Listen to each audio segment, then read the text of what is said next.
உண்மையுள்ள மனுஷன் பரிபூரண ஆசீர்வாதங்களை பெறுவான்.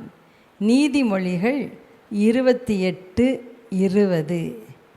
வீட்டு வேலை செய்யும் ஒரு சகோதரி இயேசுவை சொந்த இரட்சகராக ஏற்றுக்கொண்டாள். வேலை செய்யும் இடங்களில் மிகவும் உண்மையாக இருப்பாள். தனக்கு ஒரு பழைய ஃப்ரிட்ஜாவது வாங்க வேண்டும் என்று அவளுக்கு ஆசை.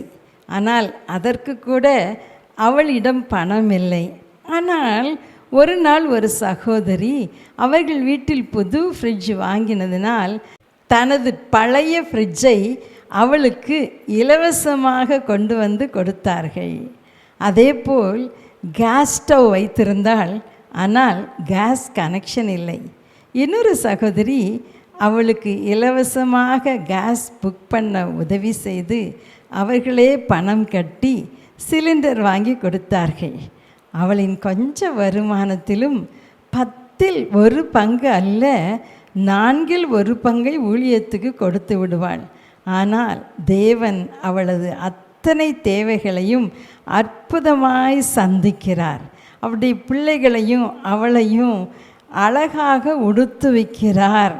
அநேகர் நல்ல நல்ல உடைகளை அவளிடம்தான் கொண்டு வந்து கொடுப்பார்கள்.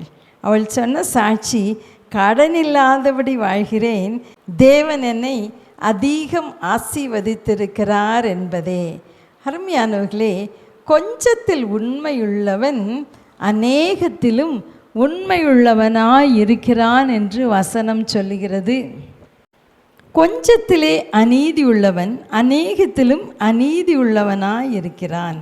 அநீதியான உலகப் பொருளை பற்றி நீங்கள் உண்மையாய் இராவிட்டால் யார் உங்களை நம்பி உங்களிடத்தில் மெய்யான பொருளை ஒப்புவிப்பார்கள் என்று வசனம் சொல்லுகிறது.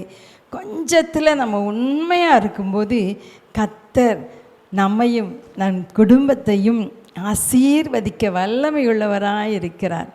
கொஞ்ச வருமானத்தை ஆண்டவருடைய கரத்தில் கொடுத்து, ஆண்டவரே இந்த வருமானத்தை ஆசீர்வதிங்கப்பா, 5 அப்பம் 2 மீனை 5000 பேருக்கு பங்கிட்டு கொடுத்தீங்களே, இந்த கொஞ்ச வருமானத்தில் என் குடும்பத்தை நடத்த எனக்கு உதவி செய்யுன்னு கேட்டு பாருங்களேன்.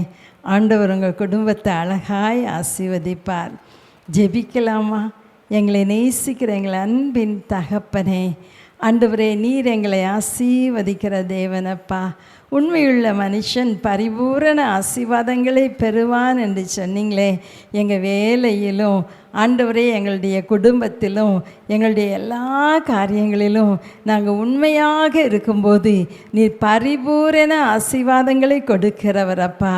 ஆண்டவரே, இன்றைக்கும் இதை கேட்டுக்கொண்டிருக்கிற ஒவ்வொரு சகோதரனையும் சகோதரியும் ஆசீர்வதிங்க. இயேசுவின் நாமத்தில் பிதாவே, ஆமென், ஆமென்.